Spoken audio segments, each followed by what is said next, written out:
할렐루야. 우리 인사하실 때 성령께서 당신과 함께 하십니다. 네, 성령께서 우리와 함께 하시는 줄 믿습니다. 이 시간 하나님의 말씀 민수기 4장에 있는 말씀을 가지고 회막을 섬기는 레위 사람의 마음 자세라는 제목으로 여러분들과 함께 말씀을 나누기를 원합니다. 자, 계속해서 민수기 말씀을 보고 있습니다. 민수기 1장, 2장, 3장 말씀을 봤고요. 이제 4장의 말씀을 가지고 여러분들과 은혜를 나눌 텐데요. 좀 민수기의 상황을 좀 살펴본다면 여러분 400여 년 동안 노예로 살던 야곱의 자손들이었습니다. 그들이 누구의 백성이 돼요? 하나님의 백성이 됩니다. 하나님의 백성 되어진 것뿐만 아니라 1장과 2장과 3장을 통해서 보는 것은 무엇이냐? 하나님의 군대를 만들어 가시더라는 것입니다. 하나님의 백성으로 끝나는 것이 아니라 백성으로 살기 위해서 때로는 군대와 같은 그런 모습이 필요하다라는 것이죠.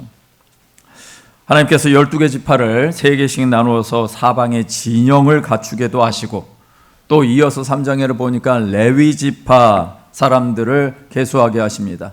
레위 지파의 자손 중에 게르손, 고핫, 무라리 종족들, 이 종족들을 세 진영으로 삼고 또 모세와 아론과 아론의 아들들로 구성된 한 진영을 통해서 4개의 진영을 만들어서 또 영적인 진영을 이루어 가게 하시는 것이죠.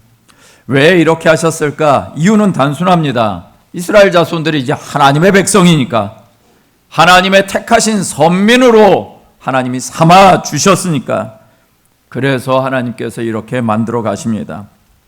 자기 조상에게 약속하신 복, 바로 아브라함과 야곱, 이삭과 야곱에게 약속하신 그 복이 성취되어지는 하나님의 나라 이루게 하시기 위함이었던 것이죠. 그리고 모세와 함께 이스라엘 백성들이 하나님의 특별한 신분을 얻게 된 것이죠. 좀 전에 말씀드린 것처럼 이스라엘 자손들은 야곱의 자손으로 끝나는 것이 아니라 하나님의 백성 되어지는 것이었습니다. 하나님의 특별한 선택된 선민이 되어진 것이죠. 이 특별한 신분을 가진 이스라엘 백성들에게는 해야 할 일이 있었습니다. 그것은 바로 하나님을 섬기는 일이죠. 그래서 그들 중에 하나님의 임재, 하나님의 살아계심을 나타내는 이 회막, 하나님의 살아계심을 나타내는 이 회막을 섬기는 일을 맡게 됩니다. 그 일을 누가 했을까요? 레위 사람들이 그 일을 맡아서 하게 됩니다. 자, 하나님의 일을 맡은 사람, 이스라엘 백성들, 하나님의 백성이라고 말씀드렸습니다. 그러면은 하나님의 선택된 백성이니까 그 이스라엘 사람들 가운데 자기들끼리 마음대로 정하면 되는 것 아닐까요? 하나님의 회막을 섬기는 거 그저 자기들끼리 마음대로 정해. 어차피 우리가 하나님의 백성이니까.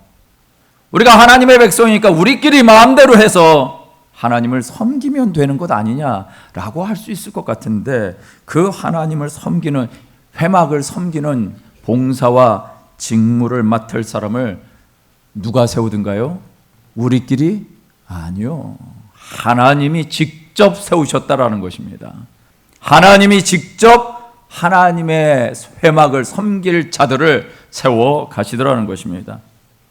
선택된 레위 사람 가운데서 하나님이 그 일을 행하게 하시는데, 민수기 3장에 보니까 레위 사람들을 계수하셨어요. 그런데 오늘 저와 여러분들이 읽은 민수기 4장에는 레위 사람들을 계수한 것 위에 또다시 계수하게 하시고 그 계수된 사람들 통해서 하나님의 회막을 섬기게 하는 것이었습니다. 오늘 본문 말씀을 통해서 레위 사람 중 특히 선택된 이들이 가져야 할 마음 자세가 무엇인지, 그래서 오늘을 살아가는 레위 사람인 우리에게 요구하시는 마음가짐이 무엇인지를 깨닫고 하나님의 뜻을 이루어 가시는 저와 여러분 되시기를 주님의 이름으로 축원드립니다. 2가지 말씀드리겠습니다. 첫 번째는요, 경외함이 있는 사람이 되라라는 것입니다. 한번 같이 읽어볼까요? 시작. 경외함이 있는 사람이 되라. 레위 사람들의 인구를 먼저 3장에 조사를 하게 하셨습니다. 레위 사람의 계보를 보니까 22,000명이 계수가 됩니다. 여러분, 12지파를 계수했던 1장 가운데 보면은 총 12지파를 계수한 수가 몇 명인지 혹시 기억나십니까? 보통 이렇게 기억하시면 돼요. 603550. 제가 이제 전화번호 외우듯이 그렇게 외웁니다. 60만 3,550명이었습니다. 12지파로 나누면 5만 명이 좀 넘습니다. 평균적으로 볼 때. 그런데 지금 레위인들의 계수된 수는 몇 명이요? 2만 2천 명밖에 안 돼요. 거의 3분의 1, 5분의 2 정도밖에 안 되는 것인데, 근데 다른 12지파를 계수할 때는 20세 이상이었거든요. 근데 레위 지파 2만 2천 명이 되는 것은요, 1개월 이상 된 사람이에요. 그렇다면 더 많아야 되는 거 아닌가요? 더 많아야 되는데, 몇 배는 더 많아야 되는데, 성경에 보면 2만 2천 명밖에 안 돼요.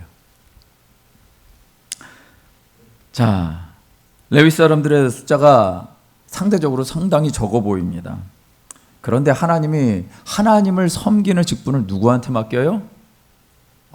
힘있고 우세한 지파에게 하나님의 일을 맡기는 것이 아니라 가장 약한 레위 지파, 숫자적으로 가장 약한 레위 지파에게 하나님의 일을, 하나님의 회막을 섬기는 일들을 맡기시더라라는 것입니다. 자, 그래서 그들에게 맡기신 일이 무엇인가 봤더니 이런 내용이에요. 민수기 4장 4절과 4장 15절의 말씀에 보면 고핫 사람들은 어떤 일을 하게 되는가? 15절 말씀에 보니까 성소와 성소의 모든 기구 그리고 덮는 일들을 마쳤다라고 얘기를 합니다. 한마디로 말해서 성소에 있는 모든 물건들을 이들이 포장도 하고 짐 정리하는 거예요. 포장도 하고 그리고 그걸 운반하기도 합니다.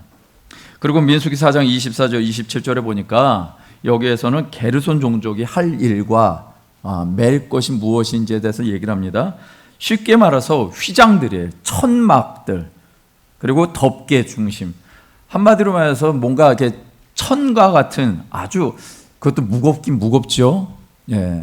그러니까 그런 일들을 하게 하고 또 민수기 4장 31절에서 32절은 종족 이름은 끝에 나오는데 무라리 종족이 해야 될 일은 무엇인가 봤더니 이 장막을 치는 데 있어서 널판들이 있을 것이고 기둥들이 있을 것이고 받침들이 있을 것 아니겠습니까?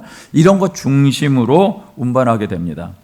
여러분 이제 쉽게 구도가 잡히죠. 고핫 자손은 성소 안에 있는 성물을 갖고 다녔고 그리고 게르손 종족들은 이 천막 중심으로 덮개를 갖고 다녔고 운반하고 다녔고 그리고 무라리 자손들은 널판들과 기둥들, 받침들 이런 것들을 운반하고 다녔구나.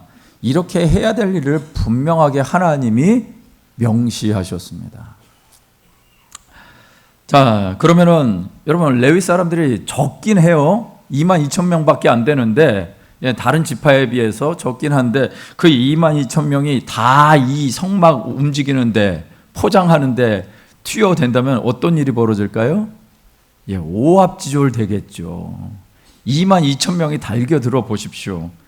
어떤 일이 벌어질까? 하나님이 이 회막을 위해서 봉사할 자들을 별도로 또 계수하게 하시는 것입니다. 어떻게 해요? 성경 말씀에 보니까 민수기 4장 3절, 23절, 30절에 동일한 내용이 나오고 있습니다. 이런 말씀이에요. 30세 이상으로 50세까지 회막에서 일을 하기 위해서 그 역사에 참가할 만한 모든 사람을 계수하라고 말씀하십니다. 봉사할 자들의 나이를 상향 조정을 했어요. 왜 제가 이런 말씀을 드리냐? 여러분 이스라엘 12지파 인구 조사를 할 때 몇 세 이상이었죠? 민수기 1장 3절에 보니까 20세 이상의 사람들을 세우게 합니다. 조사하게 하고 근데 조사하는 목적이 무엇인가 봤더니 좀 말씀대로라면 무엇 때문에 조사해요? 싸움에 나갈 만한 모든 자를 계수하라고 얘기를 하십니다. 무슨 얘기예요? 전쟁 준비하라는 거잖아요. 정복 전쟁을 하든 수비적인 방어 전쟁을 하든 이 땅에 사는 동안 계속해서 전쟁이 있으니까 전쟁을 대비하게 하시는 것입니다. 그런데 레위 사람들을 계수하는 데 있어서 나이가 상향 조정됩니다. 30세에서 50세 사이에 있는 레위 사람들만 계수하게 하시는 것이죠. 왜 그럴까요? 전쟁을 대비하는 자보다 10살이나 많은 사람들을 세우게 하십니다. 왜? 하나님의 일, 회막을 봉사하는 일을 맡은 자의 전쟁은요, 나라와의 전쟁보다도 더 치열하다라는 것입니다. 하나님의 회막, 눈에 보이는 회막 얼마 되지도 않는 것 같고 몇 사람 달라붙으면 다 될 것 같은 그런 일들을 하는데 굳이 30세 이상의 나이를 따져서 그렇게 할 필요가 있을까 봤더니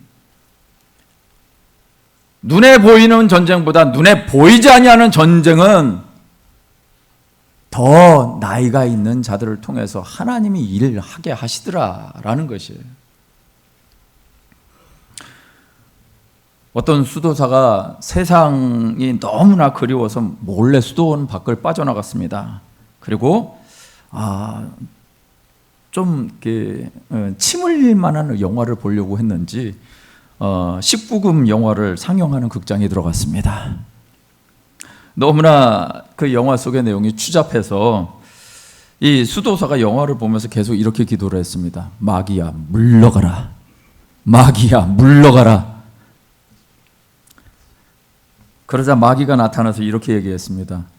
내 땅인데 네가 물러가라. 네, 우스갯소리 같은 얘기인데 하나님의 사람들이 어떻게 살아야 되는지 알게 되는 것이죠.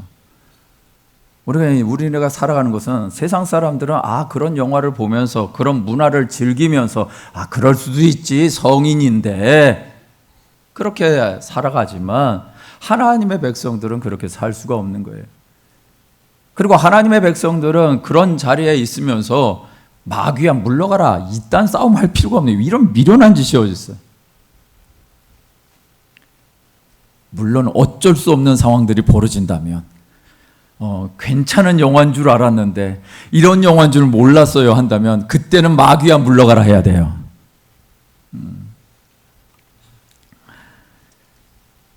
많은 삶의 현장들이 영적 전쟁터인 것입니다. 여러분 다윗이 왕이 된 나이가 몇 살일까요? 예수님이 공생의 사역을 시작하신 나이가 몇 살일까요? 제가 이렇게 말하는 데는 이유가 있겠죠? 여러분들은 지금 답을 다 알고 계시죠? 30세겠구나 라는 것이죠. 하나님께서 30세로부터 50세까지 정하신 이유, 그러면은 이렇게 조금 뭔가 젊은 티를 벗고 인생을 조금 알아가는 나이쯤 되니까 이런 사람들 시켰을 것이다. 그러실 수도 있겠죠.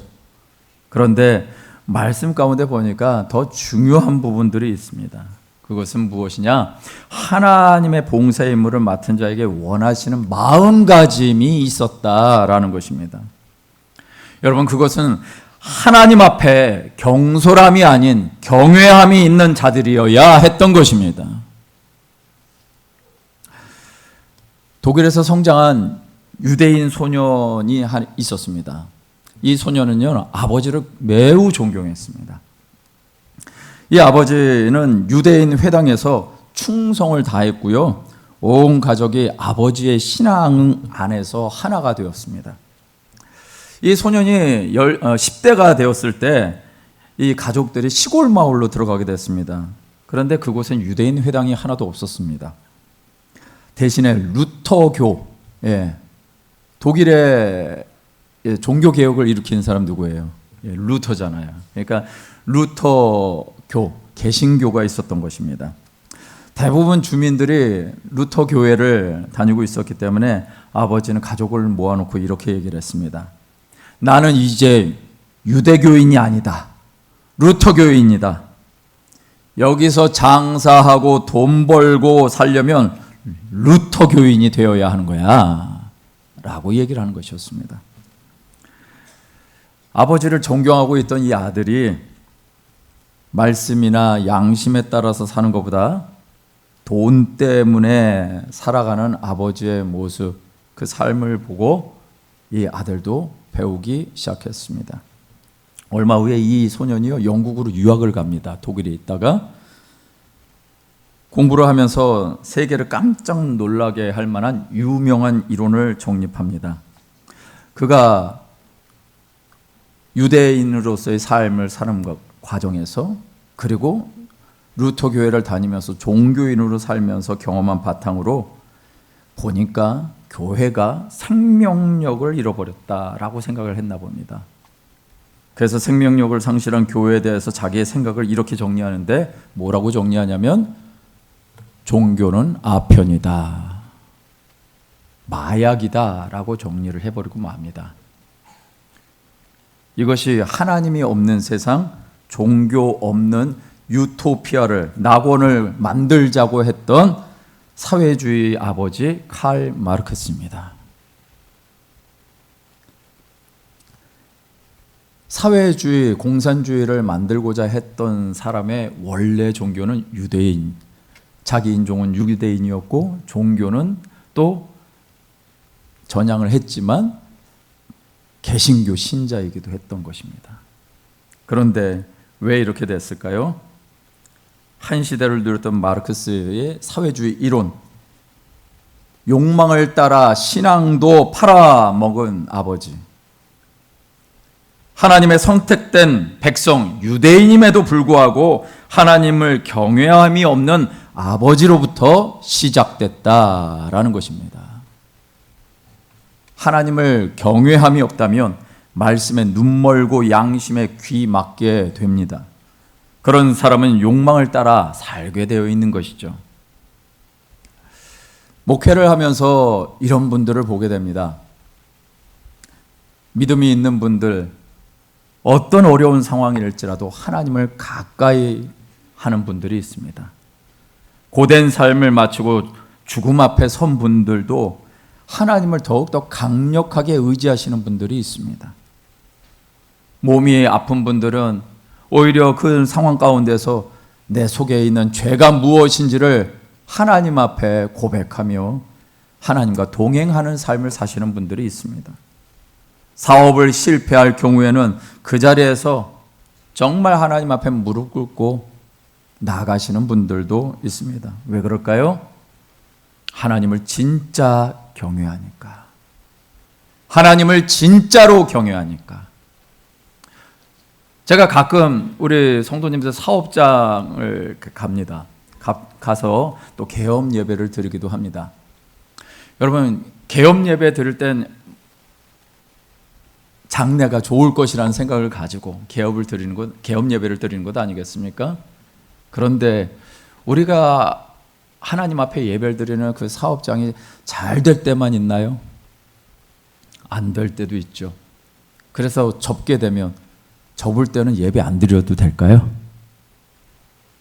제가 무슨 말씀 드리는 건지 알죠?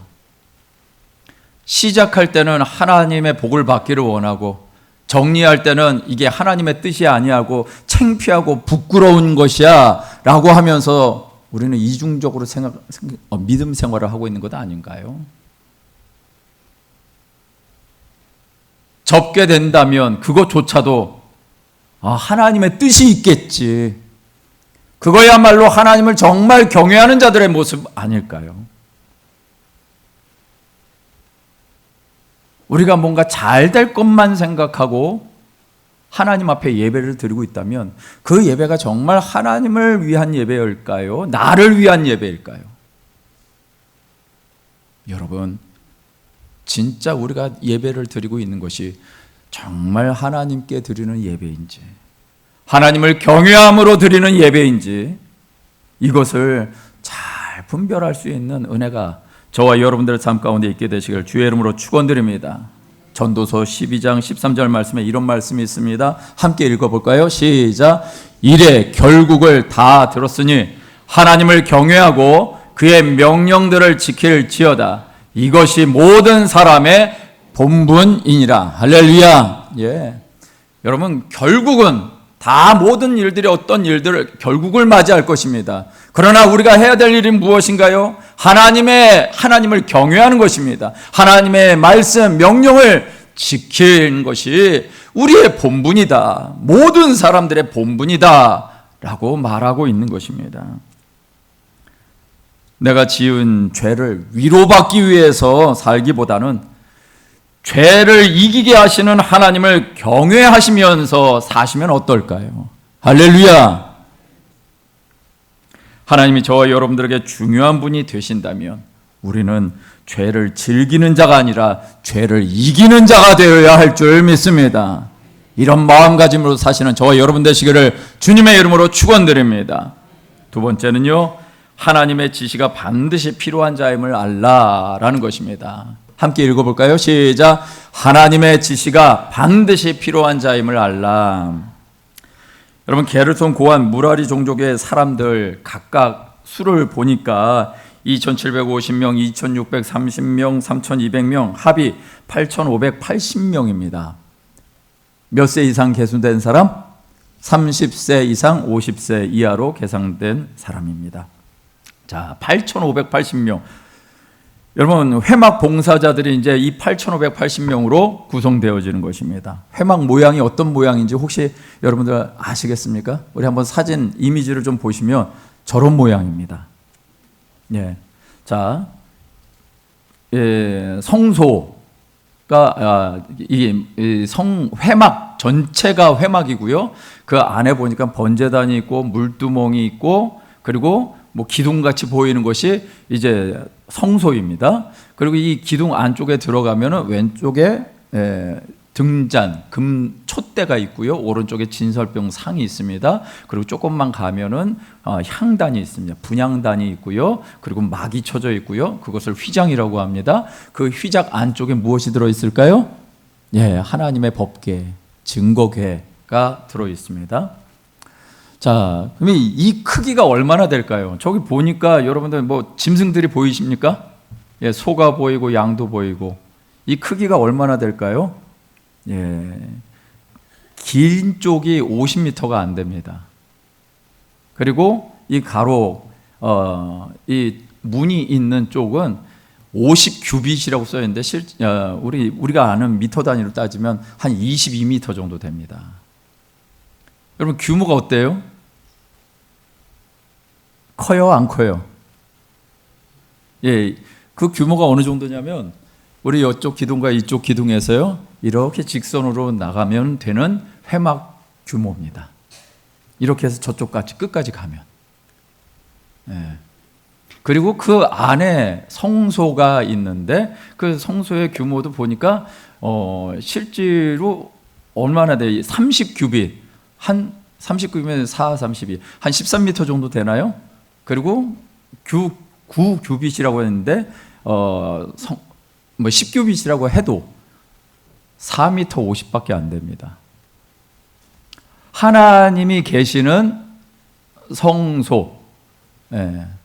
그리고 하나님이 만나 주시는 지성소. 이 크기가 어느 정도예요? 고작 요 정도밖에 안 돼요. 여러분 보실 때 하나님의 성전을 어떻게 지으시고 싶으십니까? 네. 여러분들 생각한다면, 여러분들이 만약에 짓겠다면, 하나님의 임재, 하나님이 계시는 곳을 짓겠다면 얼만큼 짓겠습니까? 다양한 생각들을 갖고 계실 거예요. 그런데 다양한 생각 중에 한 가지 일치하는 거, 공통점은 저거보다는 커야지 하는 생각 안 하실까요? 자, 그건 둘째치고 저 정도의 공간, 저 정도의 규모의 성막을 관리하는데 8,580명이나 필요할까요? 우리 성도님들의 1,000명 가까이 됩니다. 예. 저 성전보다, 저 회막보다는 더 커요. 예, 1,000명 가까이 예배를 드리면 2부 예배 끝나고 3부 예배 때 전쟁 납니다. 8,580명이 하나님의 성막을 봉사한다? 이것은 그냥 인원이 있으니까 알아서 섬겨라 그러면 난리가 나겠죠. 무슨 얘기냐? 이 인원 가운데 보니까 이 계수된 사람들 안에 지휘자들이 있더라, 감독자들이 있더라라는 것입니다.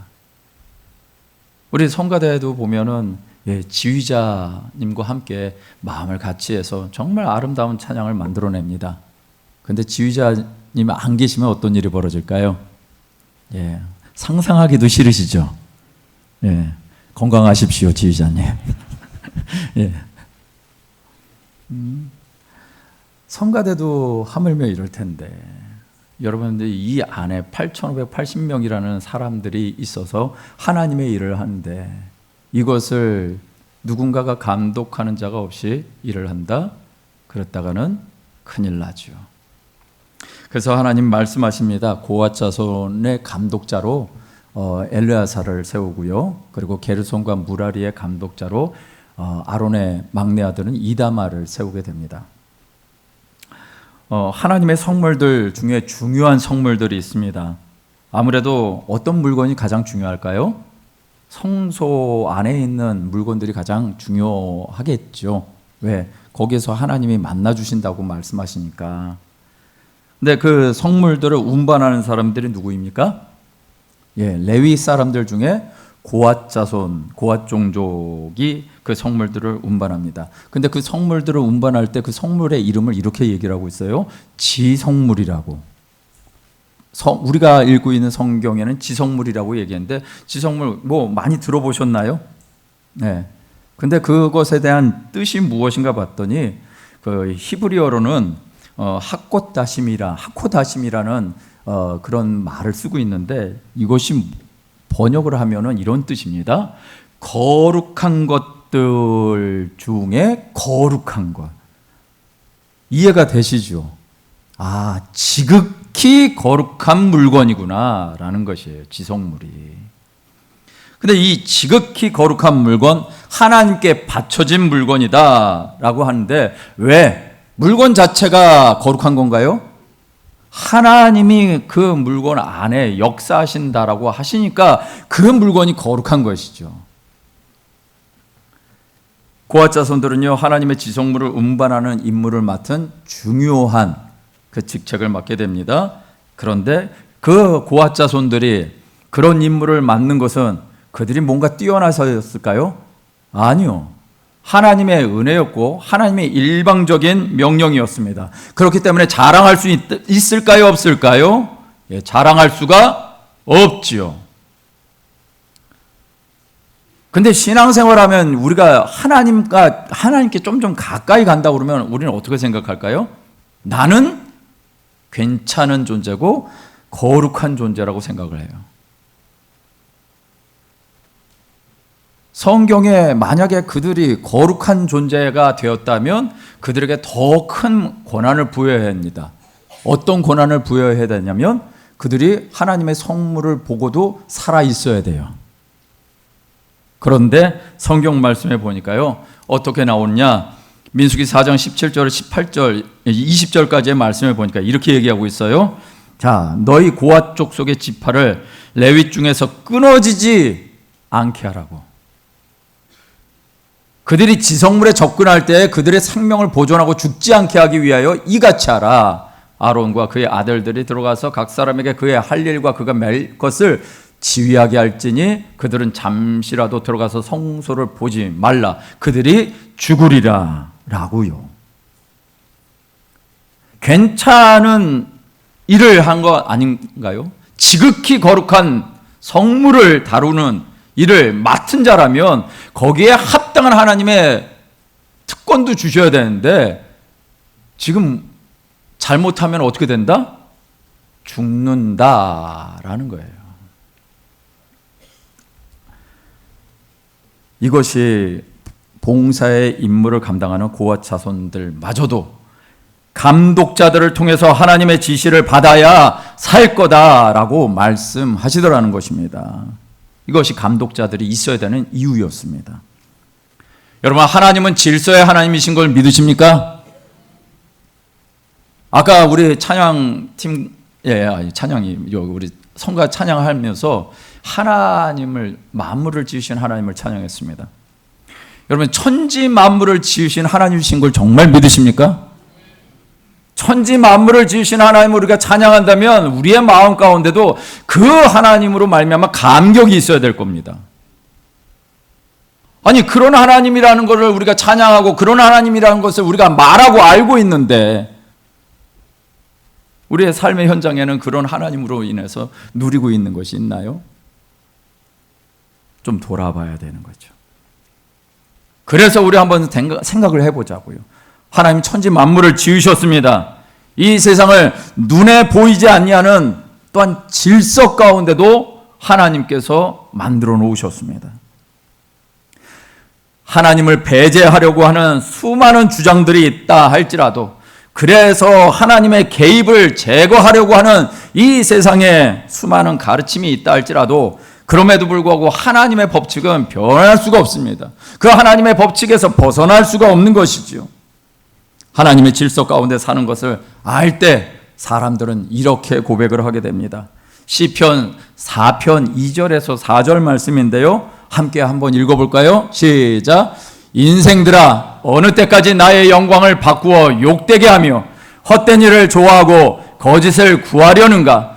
야훼께서 자기를 위하여 경건한 자를 택하신 줄 너희가 알지어다. 내가 그를 부를 때 야훼께서 들으시리로다. 너희는 떨며 범죄하지 말지어다. 자리에 누워 심중에 말하고 잠잠할지어다. 할렐루야. 예. 우리는 하나님의 질서 가운데 있는 자들이어야만 하는 것입니다. 하나님의 지시를 받는 것이 바로 하나님의 질서 가운데 있는 것이죠. 그런데 이 하나님의 지시, 하나님의 말씀 가운데 살아갈 때 진정한 평안이 있더라라는 것입니다. 그것을 깊이 경험하는 자는요, 하나님이 허락하신 영적인 질서, 교회의 질서, 그리고 가정의 질서를 온전히 세워가게 되는 것입니다. 이 땅에 가정의 문제가 있고 사업의 문제가 있고 직장의 문제가 있고 세상의 문제들 많이 있습니다. 그러나 원인은 단 한 가지입니다. 무엇일까요? 네, 하나님과의 질서가 어그러져서, 하나님과의 질서가 망가져서, 그래서 생겨나는 문제들입니다.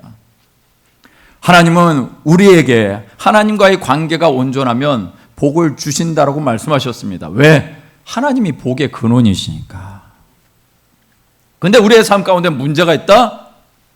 우리의 삶에 무엇이 작동할까요?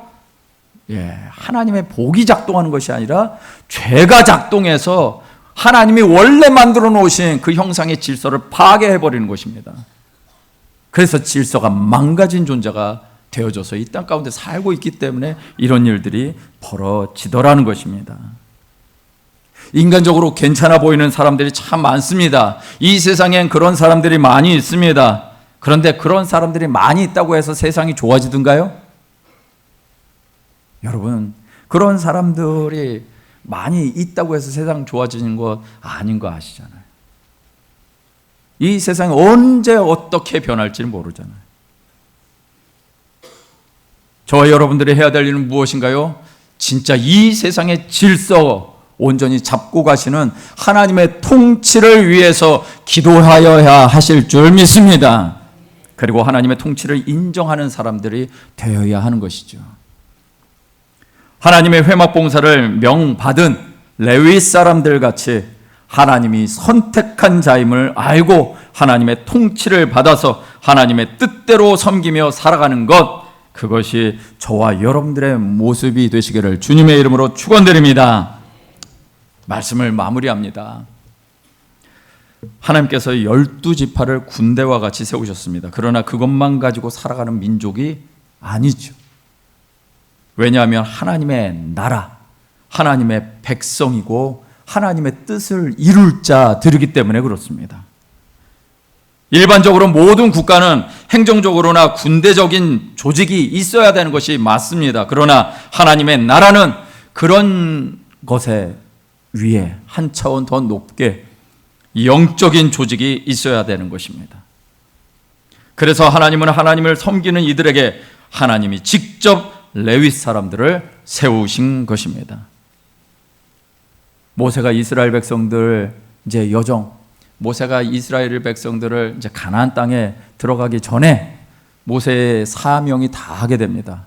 그래서 이스라엘 백성들에게 당부를 하면서 하는 말이 신명기 12장 8절에 이렇게 나오고 있습니다. 함께 읽어볼까요? 시작. 우리가 오늘 여기에서는 각기 소견대로 하였거니와 너희가 거기에서는 그렇게 하지 말지니라. 할렐루야. 여기는 어디고 거기는 어딘가요? 예, 여기는 광야고 거기는 하나님이 약속하신 땅에 들어간 바로 가나안 땅인 것이죠. 여기에서는 너희 소견대로 행하겠거니와 이제 하나님이 주신 약속의 땅에 들어가면 거기에서는 그렇게 하지 마. 신명기 12장 28절에 모세가 얘기를 합니다. 함께 읽어보겠습니다. 시작. 내가 내게 명령하는 이 모든 말을 너는 듣고 지키라. 내 하나님이 야훼의 목전에 선과 의를 행하면 너와 내 후손에게 영구히 복이 있으리라. 할렐루야. 여러분, 저와 여러분들의 삶 가운데 무엇을 선택해야 될까요? 여러분, 경솔한 삶이 아니라 하나님을 경외하는 삶을 선택하시길 주의 이름으로 축원드립니다. 하나님이 지시한 것을 반드시 필요한 자임을 알고 하나님의 말씀 앞에 가까이 가기를 힘쓰고 저 약속의 말씀을 그대로 지키셔서 선과 의를 행하면 너와 내 후손에게 영구히 복이 되리라고 말씀하시는 그 하나님의 약속의 복을 받으시는 우리 모든 성도님들 되시기를 주님의 이름으로 축원드립니다.